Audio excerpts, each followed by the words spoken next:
Se você que está aí me assistindo conhece alguém que esteja respondendo a um processo criminal, ou talvez você mesmo esteja respondendo um processo criminal, eu imagino que você deve ter muitas dúvidas e queria saber como que as coisas entendem, porque eu sei que as pessoas que respondem processos criminais, elas ficam muitas vezes muito ansiosas, com medo imenso, às vezes até extremista, de poder vir a ser preso.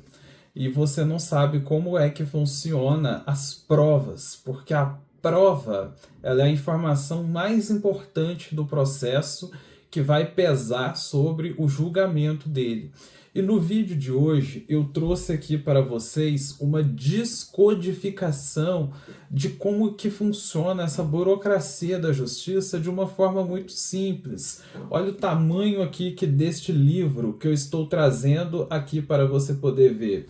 Olha este outro livro aqui, Prova Testemunhal no Processo Penal.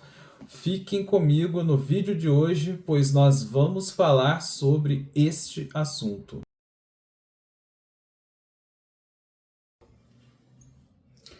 Olá, sejam novamente muito bem-vindos ao canal Penal Explicado. Meu nome é Erigon Ramos, sou advogado criminalista, especialista em crimes de alta complexidade e advocacia criminal.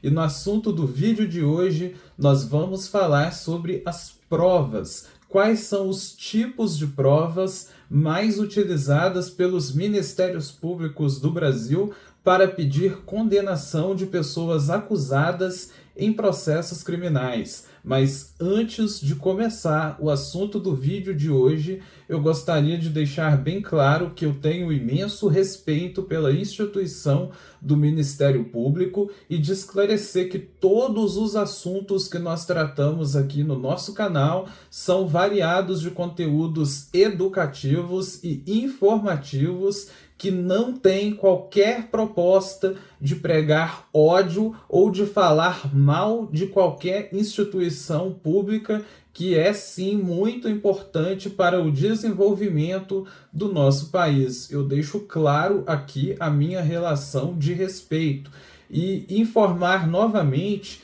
que todas as críticas pelas quais fazemos aqui no nosso canal, elas são sobre conteúdo, elas não variam sobre nenhum tipo de apologia ou qualquer tipo de critério relacionado a isto. Para começar então o assunto do vídeo de hoje sobre essas provas mais utilizadas pelos ministérios públicos, eu vou falar aqui sobre a primeira delas, que seria a prova testemunhal. A prova testemunhal, para quem não sabe, é o tipo de prova mais utilizado na maioria dos processos. Posso dizer aqui de uma forma bem rápida, não é o assunto do vídeo, mas se o Brasil fosse um país muito mais desenvolvido do que ele é atualmente, ele teria drones para diversos lugares, para diversas cidades de interiores, ele filmaria bastante coisa que aconteceria ao vivo em diversas localidades. Mas não é o que acontece. As provas vindas de câmeras e de imagens de boas qualidades não é a que reina no nosso processo penal. A mais utilizada de todas é sim a prova testemunhal, e é sobre ela que nós vamos falar aqui nesse vídeo. Na maioria dos processos, por exemplo, em um crime de homicídio, em um crime de lesão corporal, muitas vezes no ambiente dentro de uma empresa, quando acontece desvio de dinheiro, muitas vezes também naqueles crimes de injúria racial, calúnia, difamação, muitas vezes acontecem também até mesmo em âmbitos digitais. É chamado testemunhas, pessoas que estavam participando daquela narrativa, seja a que foi construída pela vítima, seja a narrativa construída pelo acusado naquele processo criminal. Porque muitas vezes o acusado ou a vítima tem algum colega, alguma pessoa conhecida que estava ali de prova pela qual também pretende trazer ao processo para poder provar, para poder mostrar para o juiz e para os demais auxiliares do processo que aquela versão é verdadeira. E, conforme disse anteriormente, é o tipo de prova mais utilizado no Brasil para condenações. E quais seriam, doutor, os principais problemas ao se utilizar a prova testemunhal para condenar pessoas? Muitas vezes, eu diria que as pessoas muitas vezes não sabem muito bem aquilo que estão falando, porque a maioria das pessoas não tem técnica refinada sobre o assunto.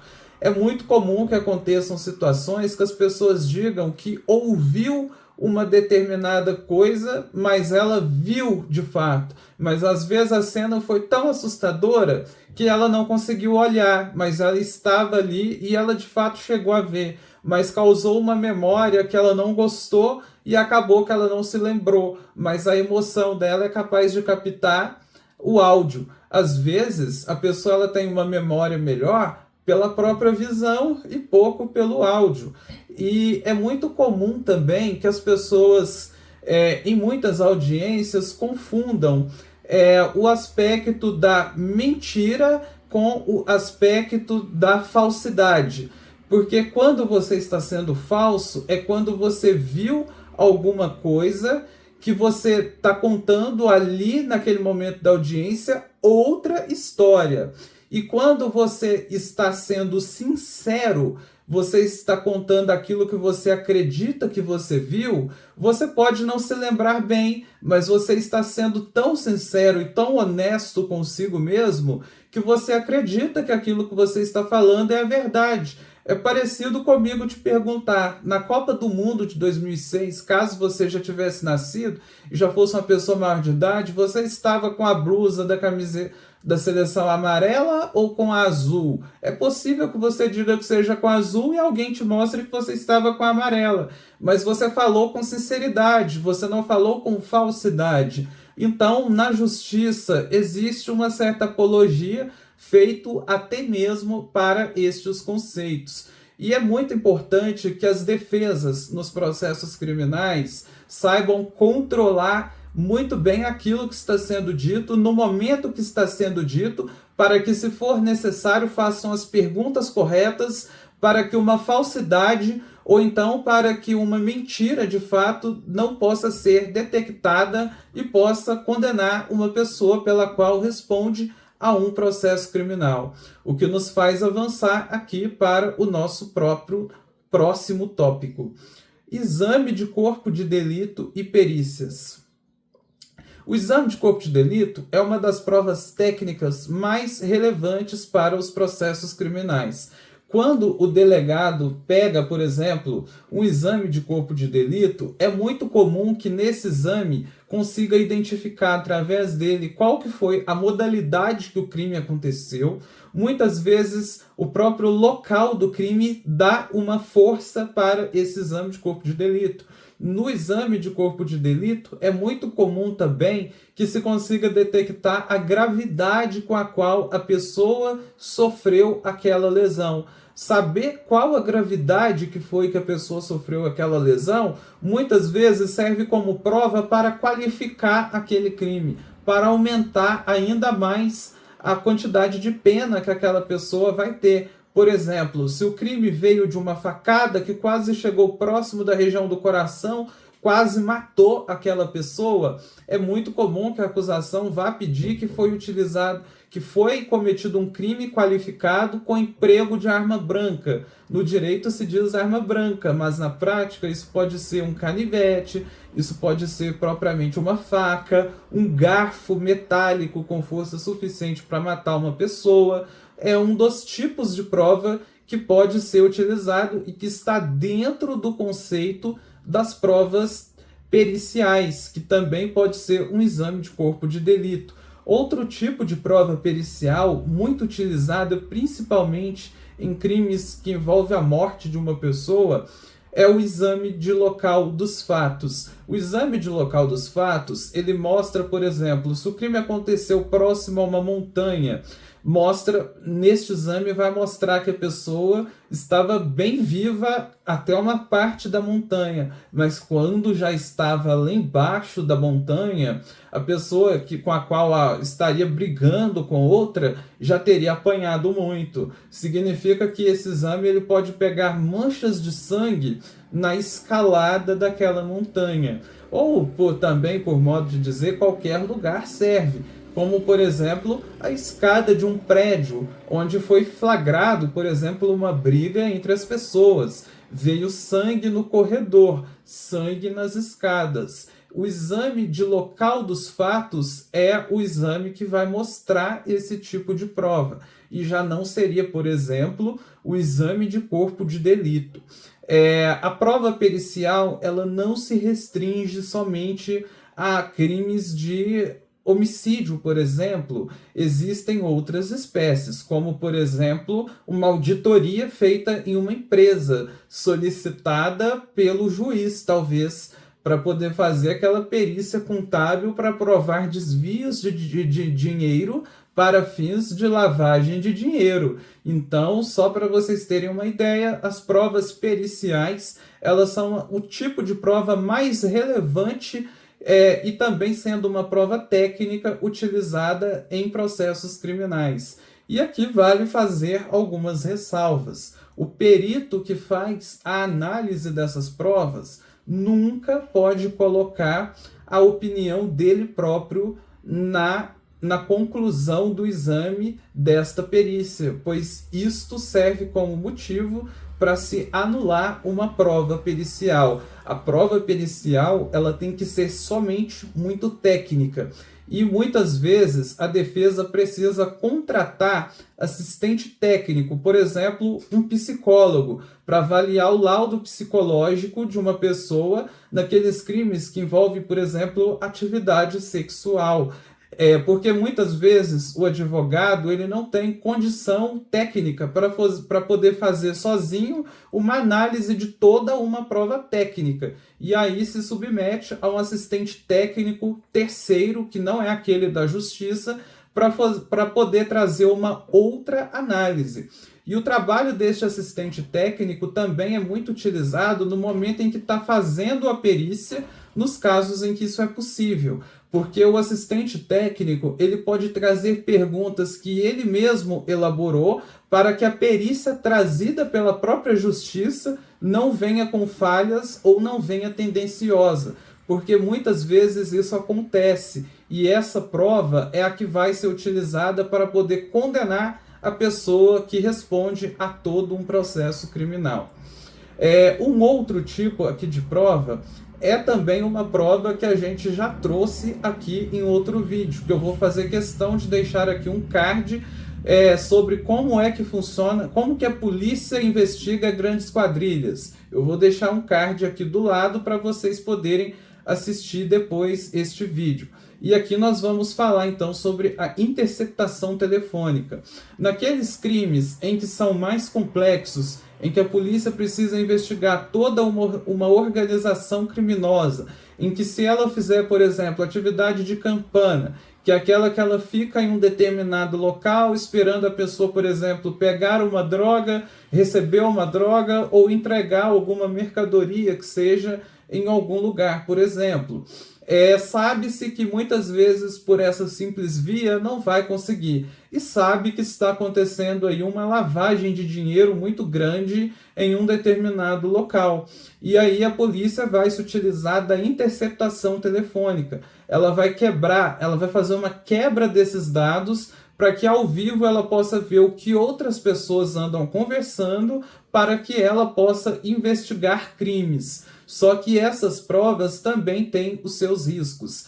É muito comum que o Ministério Público, ao pedir para o juiz, ao solicitar, não só o Ministério Público, como o delegado de polícia, ao solicitar para o juiz a quebra desse sigilo, ele não faça fundamentadamente da forma como deveria ser feita. E isso, muitas vezes, também é o que serve para anular todo um processo criminal, porque ele fez aquilo de forma genérica. E vocês, embora possam não conhecer, muito bem este assunto, mas quando é feito, por exemplo, essa quebra desse sigilo, está se invadindo toda a vida de uma pessoa, está podendo se ver aquilo que conversa com a esposa, aquilo que conversa com o filho. Todas as pessoas, elas têm direito à intimidade e o Estado, ele não pode intervir nesse direito. E se essa fundamentação, seja do Ministério Público ou do delegado, não é feita de forma correta e adequada para uma investigação específica de um crime, essa prova já começou mal e esse processo pode vir a ser anulado. O que nos leva aqui para a nossa outra espécie de prova, que é a quebra do sigilo bancário e de dados. Nos crimes em que se investiga, por exemplo, ex-funcionários de grandes empresas que estariam sendo investigados de fazer desvios de altas quantidades de dinheiro da empresa para si próprio.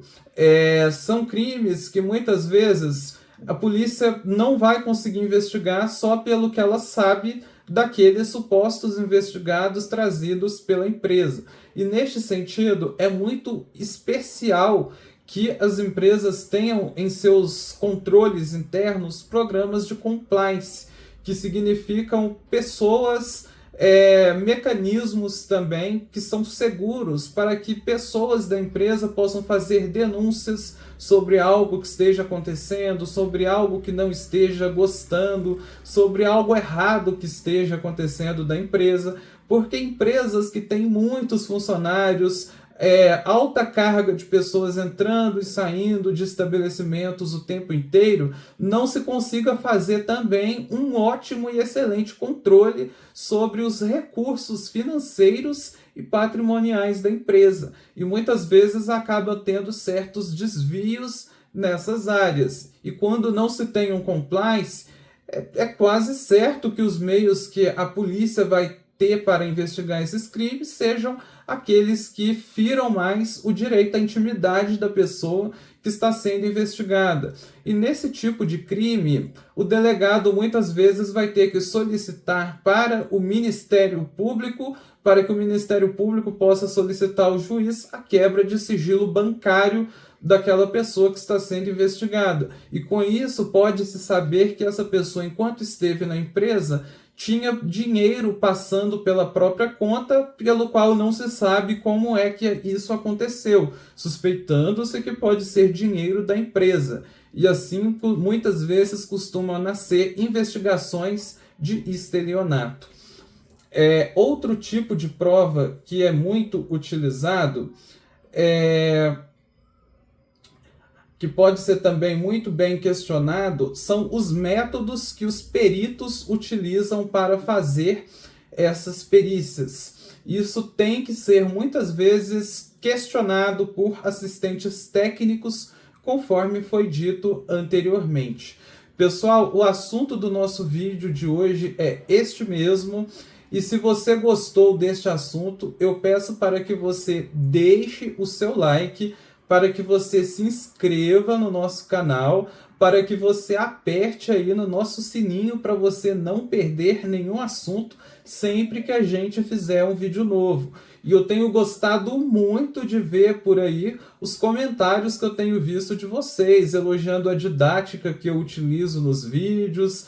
Vocês têm me ajudado bastante a entender aí qual é essa modalidade. E sempre que vocês tiverem dúvidas sobre como é que funcionam essas provas, sobre como que funcionam processos criminais de um modo geral, deixa aí nos comentários que sempre que for possível nós faremos um vídeo novo para poder explicar e tirar aí as dúvidas de vocês. Pessoal, eu vou ficando por aqui, até o próximo vídeo.